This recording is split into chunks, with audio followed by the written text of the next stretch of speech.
लोग बात करेंगे उस सब्जेक्ट की जो कि ह्यूमैनिटीज और कॉमर्स दोनों में ही कॉमन है, यानी कि इकोनॉमिक्स की। राइट, कल हमने कॉमर्स के स्टूडेंट्स के लिए थोड़ी सी अकाउंटेंसी की बात की, थोड़ा सा हमने आइडिया दिया था कि अकाउंटेंसी में आपको क्या क्या करना होता है। आज हम बात करेंगे इकोनॉमिक्स की। देखिए बेटा, both economics and accounting are very interesting subjects. पहली चीज ये है कि दोनों के दोनों सीखने वाले सब्जेक्ट हैं और दोनों के दोनों आपको बहुत अच्छे लगेंगे अगर आपको चीजें कॉन्सेप्ट समझ में आएंगे। अगर आप कॉन्सेप्ट क्लियर करने की कोशिश करोगे, जिन बच्चों की कॉन्सेप्ट बहुत अच्छी है, ठीक है, और वो स्टूडेंट जो बहुत इंटरेस्टेड हैं एक अपनी इकोनॉमी के बारे में जानने में कि कैसे इकोनॉमी की जो प्रॉब्लम्स हैं उनको हम दूर करते हैं, या फिर कैसे इंडिविजुअली जो एक कंज्यूमर, एक हाउस होल्ड या एक फर्म सेक्टर को प्रॉब्लम आती है उसको हमको कैसे दूर करते हैं, उनके लिए इकोनॉमिक्स बहुत ही अच्छा सब्जेक्ट है। तो बात करते हैं बेटा 11th क्लास की इकोनॉमिक्स की। 11th क्लास में बेटा दो बुक्स है इकोनॉमिक्स की, एक है माइक्रो इकोनॉमिक्स और दूसरी है स्टैटिस्टिक्स। स्टैटिस्टिक्स बेसिकली आपने सुना भी होगा सांख्यिकी या स्टैटिस्टिक्स हम किसको कहते हैं। स्टैटिस्टिक्स का मेन पर्पस होता है बेटा डेटा कलेक्ट करना। जैसे कि आज के समय में भी आप देख रहे हैं डे टू डे आपके पास आंकड़े आ रहे हैं, डेटा आ रहे हैं, राइट, कोरोना से रिलेटेड कि भाई एक स्टेट में कितने लोग कोरोना से इफेक्टेड हुए, टोटल नंबर ऑफ पेशेंट्स कितने, उनमें से कितने रिकवर हुए, औसतन एवरेज पर डे कितने पेशेंट्स आते हैं या फिर कितने रिकवर हो जाते हैं। तो स्टैटिस्टिक्स का जो मेन पर्पज है वो आंकड़े इकट्ठा करना होता है बेटा किसी भी इकोनॉमी के लिए, राइट। और दूसरी जो बुक है वो है बेटा micro economics. Micro economics economics बहुत ही अच्छा सब्जेक्ट है बेटा। तो सबसे पहले बात करते हैं इकोनॉमिक्स की शुरुआत। इकोनॉमिक्स के जो फादर है उनका नाम है बेटा एडम स्मिथ। जब उन्होंने इकोनॉमिक्स स्टडी करना शुरू किया तो उनके लिए इकोनॉमिक्स का मतलब केवल स्टडी ऑफ वेल्थ था। According to Adam Smith economics is the study of wealth. He want to say कि इकोनॉमिक्स में हमें यह स्टडी करना है कि हाउ टू जनरेट वेल्थ, उसका मतलब प्रोडक्शन से था। हाउ टू स्पेंड वेल्थ, उसका मतलब कंजम्पशन से था। और how to regenerate wealth, more wealth, और उसका मतलब इन्वेस्टमेंट था। बट ये जो डेफिनेशन उनकी है बेटा कि money economics is the study of wealth, वो बहुत पुरानी हो चुकी है। आज के टाइम पे जो इकोनॉमिक्स है, इकोनॉमिक्स का मतलब है rational use of limited resources. How we can manage our limited resources, either it is on the individual level और एट द इकोनॉमी लेवल। आज के टाइम पे जो इकोनॉमिक्स का मतलब है, इकोनॉमिक्स का मतलब सिंपल समझ होता है बेटा, वो ये देखना है, ये समझना है कि किस तरीके से as a individual level, individual मतलब हाउस होल्ड सेक्टर, एक परिवार किस तरीके से अपनी लिमिटेड इनकम को डिफरेंट गुड्स पे खर्च करे so that he can get maximum satisfaction. As a producer level अगर हम बात करें तो as a producer level economics आपको यह सिखाती है कि how a producer can use his limited resources so that he can maximize his profit, क्योंकि प्रोड्यूसर का जो मेन है वो प्रॉफिट अर्न करना, राइट। इसके अलावा जब आप मैक्रो इकोनॉमी की बात करो, देखो यहां प्रॉब्लम क्या आ रही है, प्रॉब्लम आ रही है बेटा लिमिटेड रिसोर्सेज की। आप चाहे इंडिविजुअली बात करें, चाहे आप इकोनॉमिक पॉइंट ऑफ व्यू से बात करें, everywhere we have to face the scarcity of resources. Scarcity of resources का मतलब क्या है, जैसे कि आप एक हाउस होल्ड की बात करते हैं, एक परिवार क्षेत्र की बात करेंगे, तो एक परिवार क्षेत्र जैसे हमारा ही परिवार है तो हमारे पास सोर्स ऑफ अर्निंग क्या है, हमारी इनकम, जो हम काम करके हम अपनी सर्विस प्रोवाइड करके कमा रहे हैं, राइट। तो our income is limited, every individual income is limited, but उस लिमिटेड इनकम के डिफरेंट यूजेज हैं। उसी लिमिटेड इनकम से हमें डिफरेंट गुड्स को परचेज करना है, उसी अपनी लिमिटेड इनकम को हमें डिफरेंट गुड्स पे खर्च करना है so that we can get maximum satisfaction. जैसे कि एक एग्जांपल देता हूं, मान लीजिए कोई एक फैमिली है जो 50,000 कमाता है, राइट। अब वो 50,000 अगर कमा रही है, मान लीजिए फैमिली ए है, उसकी इनकम 50,000 है पर मंथ, अब इस 50,000 को उन्हें क्लोथ्स पे भी खर्च करना है बेटा, वीट पे भी खर्च करना है, मिल्क पे भी खर्च करना है, बच्चों की फीस भी पे करनी है, बिल्स भी पे करने हैं, each and everything which they want to buy, उसके लिए उनको पैसा चाहिए। बट प्रॉब्लम क्या है कि मनी और his income is limited, but जो और उसके यूजेज है इनकम के वो डिफरेंट है। और इसका दूसरा मतलब क्या है कि अगर उस लिमिटेड इनकम को उसने एक यूजेज पे खर्च किया, मान लीजिए उसने उसको फीस के लिए यूज कर लिया, तो ऑब्वियस सी बात है वो जितना पैसा उसने फीस के लिए खर्च किया है वो दूसरी चीजों के लिए अवेलेबल नहीं होगा, राइट। तो यहां पे जो मेन प्रॉब्लम है लिमिटेड रिसोर्सेज की, कि resources are limited, but limited resources होना प्रॉब्लम नहीं होता, उसके साथ में रिसोर्सेज के एक और भी फीचर्स है, that is resources have alternative uses. आपके income as a household वो लिमिटेड है, इनकम का लिमिटेड होना, 50,000 रुपए इनकम का लिमिटेड होना कोई बुराई नहीं है अगर उसका यूज केवल एक ही चीज के लिए हो।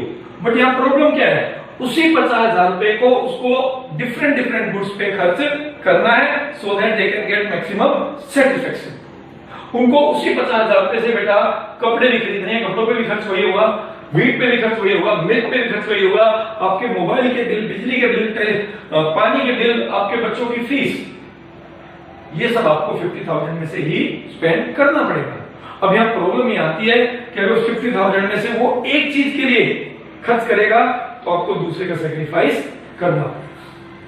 तो ये इंडिविजुअल लेवल की बात है। अगर यहीं पे मैं बात करूं बेटा इकोनॉमी लेवल की या इकोनॉमी एज अ होल, तो आप समझिए जैसे हम हिंदुस्तान में रह रहे हैं, हम भारत में रह रहे हैं, और Indian economy have also limited resources. अब हमारे पास जितनी लैंड है वो हमारी इकोनॉमी के लिमिटेड रिसोर्सेज है। अब हमारे पास जो लैंड है बेटा वो लिमिटेड है, एज एन इकोनॉमी बात करें तो। बट अब इसी लैंड के डिफरेंट ऑल्टरनेट्स हैं। इसी लैंड पे बेटा हमें एग्रीकल्चर गुड्स प्रोड्यूस करना है, राइट। इसी पे बेटा हमें इंडस्ट्री एस्टेब्लिश करनी है। इसी पे अगर हम बात करें एयरपोर्ट बनाना है, इसी पे बेटा हमें स्कूल ऑपरेट करना है, इसी पे हॉस्पिटल बनाना है। मैं आपको ये क्यों बता रहा हूं बेटा, देखिए समझिए, चाहे आप इंडिविजुअल लेवल पे बात करें, चाहे आप इकोनॉमी एज अ होल बात करें, चाहे इंडिविजुअल हो चाहे इकोनॉमी एज अ होल हो, resources are always limited, resources are always limited, but resources have alternative uses, यानी उन्हीं लिमिटेड रिसोर्सेज को हम अलग अलग अल्टरनेट के लिए यूज कर सकते हैं। प्रॉब्लम कहां पर है कि जब हम एक अपने लिमिटेड रिसोर्सेज को एक यूजेज के लिए ऑक्यूपाई करते हैं तो हमें दूसरे का सेक्रीफाइस करना पड़ेगा। जैसे कि मान लीजिए हमारे पास लैंड है, पीस ऑफ लैंड, उस पे हमने स्कूल ऑपरेट करना शुरू कर दिया, तो वो पीस ऑफ लैंड अब इंडस्ट्री के लिए यूज नहीं हो सकता, और अगर हमने उसको इंडस्ट्री के लिए यूज कर लिया तो वो पीस ऑफ लैंड स्कूल के लिए यूज नहीं हो सकता। It means we have to face some problem and that is called problem of choice.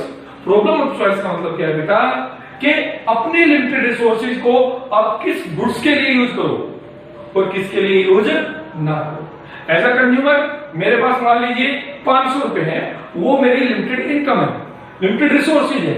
उस 500 रुपए को अगर मैं कपड़ों पे खर्च कर दूंगा तो मैं खाने पे खर्च नहीं कर पाऊंगा, और अगर मैंने उसको खाने पे खर्च कर दिया तो बेटा मैं उसको कपड़े पे खर्च नहीं कर पाऊंगा। तो यहाँ प्रॉब्लम क्या है, मुझे डिसाइड करना पड़ेगा कि उस लिमिटेड इनकम को मैं किस तरीके से डिफरेंट गुड्स पे खर्च करूं so that I can get maximum satisfaction, right. In the same manner when we talk about an economy, मैंने जैसे एग्जांपल दिया economy have also limited resources like land, तो economy have also decide for which purpose they will use their limited resources in such a manner so that they can get maximum social welfare, क्योंकि economy का जो main purpose है वो maximum social welfare है, और maximum social welfare के लिए उनको क्या करना पड़ेगा, अपने लिमिटेड रिसोर्सेज को यूज करना पड़ेगा, और वो इस तरीके से करना पड़ेगा कि आपके इकोनॉमी की जितनी भी नीड्स हैं वो भी फुलफिल हो जाए और हम we can get maximum satisfaction. That is what economics teachers, that is what economics teachers. Economics teachers how an economy or how an individual can use their given resources in such a manner that a consumer can get maximum satisfaction with his given income, a producer can get maximum profit with his given resources, and an economy can get maximum social welfare with their given resources. तो economics बेटा ये है, economics हमें ये सिखाती है कि how we can make rationalise our limited resources. हम अपने लिमिटेड रिसोर्सेज को किस तरीके से, कितने अच्छे तरीके से यूज करें कि हम अपने ऑब्जेक्टिव को अचीव कर सकें, राइट। तो इकोनॉमिक्स में हमें यही समझना है। बट 11th में जो इकोनॉमिक्स है बेटा, 11th में जो इकोनॉमिक्स है वो है माइक्रो इकोनॉमिक्स।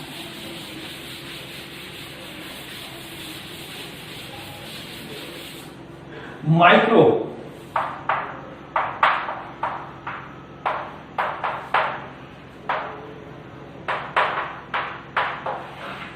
माइक्रो का मतलब बेटा स्मॉल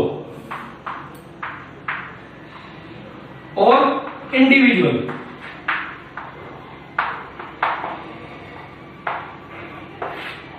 यानी माइक्रो इकोनॉमिक्स में हमें स्टडी करना है the problem at a individual level, problem of at a individual level के हाउ अ प्रोड्यूसर। अब इन्होंने क्या किया बेटा, इसमें माइक्रो इकोनॉमिक्स में हमें 3 थ्योरी पढ़नी है।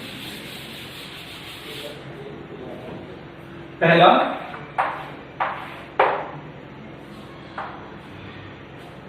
जो पहली थ्योरी बेटा उसका जो नाम है वो है कंज्यूमर पॉइंट ऑफ व्यू से, राइट। दूसरी जो थ्योरी है बेटा वो है प्रोड्यूसर पॉइंट ऑफ व्यू, और तीसरी जो थ्योरी है थ्योरी ऑफ प्राइस डिटरमिनेशन। तो जो कंज्यूमर पॉइंट ऑफ व्यू है बेटा, इसका जो नाम इन्होंने रखा है उसको बोला है theory of consumer behaviour, theory of consumer behaviour. अब इसमें हम क्या स्टडी करते हैं, तो ये 3 यूनिट में आपकी बुक डिवाइड है बेटा। पहला थ्योरी है, पहली है थ्योरी ऑफ कंज्यूमर बिहेवियर, दूसरी है बेटा थ्योरी ऑफ प्रोड्यूसर बिहेवियर,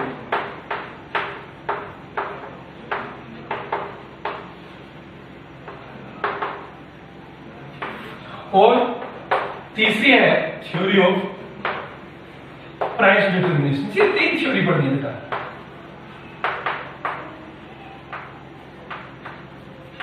और माइक्रो इकोनॉमिक्स का जो दूसरा नाम है बेटा वो है theory of price determination, right.